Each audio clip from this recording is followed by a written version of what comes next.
I believe that we can't just save the American dream, we can expand it to reach more people and change more lives than ever before.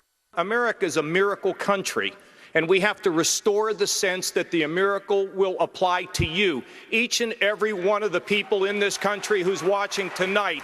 A GOP candidate selling the idea that the American miracle can be restored. Sounds a lot like Ronald Reagan in 1980.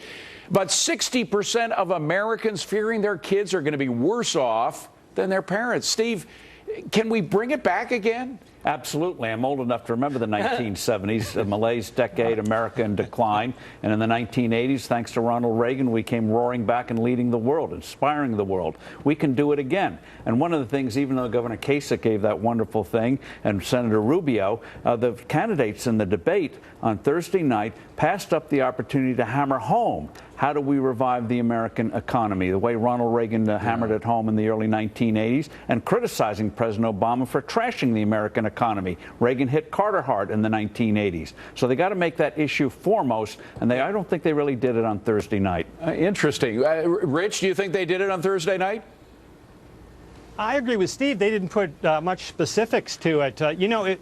If we had just grown 1% more per year since the end of World War II, the economy today would be twice as large as it is. It'd be a $34 trillion economy.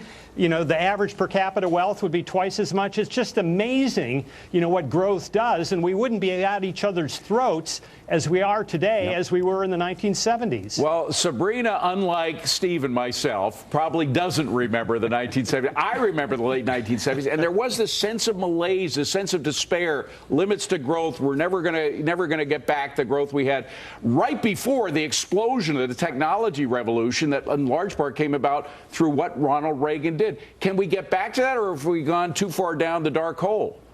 No, I think we absolutely can. I think that those poll numbers suggest that Americans are actually ready for a different narrative. I think it's terrible that the White House perpetually, paints America as a land of income inequality, a place where women are mistreated, where racism is sort of persists in a terrible way. I think that the country is very much ready for something, but it needs to be more than political platitudes. It needs to be real economic policy reforms, as Steve suggests. And I think that Republicans especially really need to sort of actually get down in the trenches and get on an emotional level. I don't want to hear about budget deficits if I'm a voter. They need to talk about what this means to people. John Tamny, that's the point. You have to really get an emotional energy moving in the public, in the voting public, saying, yeah, we could do that. We could do sort of the I'm mad as hell and I'm not going to take it anymore.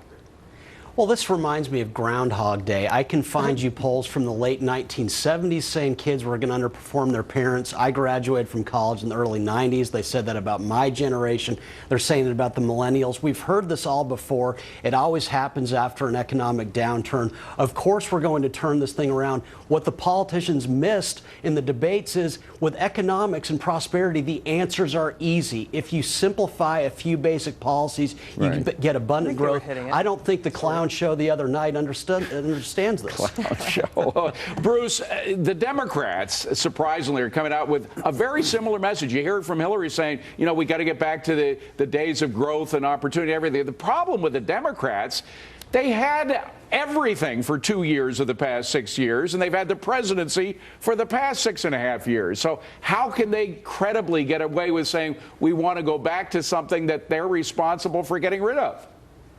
Well, one way that when they did have the Congress and the White House was when they expanded Medicaid with Obamacare. And Kasich and Rubio, what I liked about Kasich and Rubio is that they were forward-looking. And Kasich said, listen, we're giving the prisoners medications to get clean of drugs and get back to work. And Rubio, I was stunned to see a Republican actually know that Amazon is a big retailer. I'm sure Mike Huckabee thinks it's Walmart. Well, Emac, I did not think that the words coming out of Kasich's mouth or Rubio's mouth were clownish in any way. I thought they were really hitting something that would strike a chord with the American people. I agree. Under the Obama administration, and Hillary would do the same, It's about redistributing before, in the way to get to economic growth. And they're not getting either of that. Watch who is saying this, 5% economic growth. We can't tax and spend our way to prosperity. Basically, we should have smaller government. Tax policies are ruining U.S. I think cities. I know, but tell us. These are the Democratic platforms dating from 1960 through the John F. 90s. Kennedy, So that was a narrative. And by the way, Jeb Bush was right. Half the time we had 4% growth from World War II through 2007. Last word from EMAC, cashing and getting ready to roll at the bottom of the hour. Eric, what do you got? Hey, David, from the big debate to the big show, Scott Walker is right here. Think this smackdown between Chris Christie and Rand Paul over surveillance was epic? Wait until you hear what Scott Walker has to say about it. Plus, we say goodbye to cashing in's biggest frenemy, Jon Stewart. Don't miss it. See you at 11:30. We will see you, Eric. Thank you very much. But up here first, another EPA, the White House saying its new clean power rules are going to lower your energy bills. But will it zap your energy bills? We debate, you decide.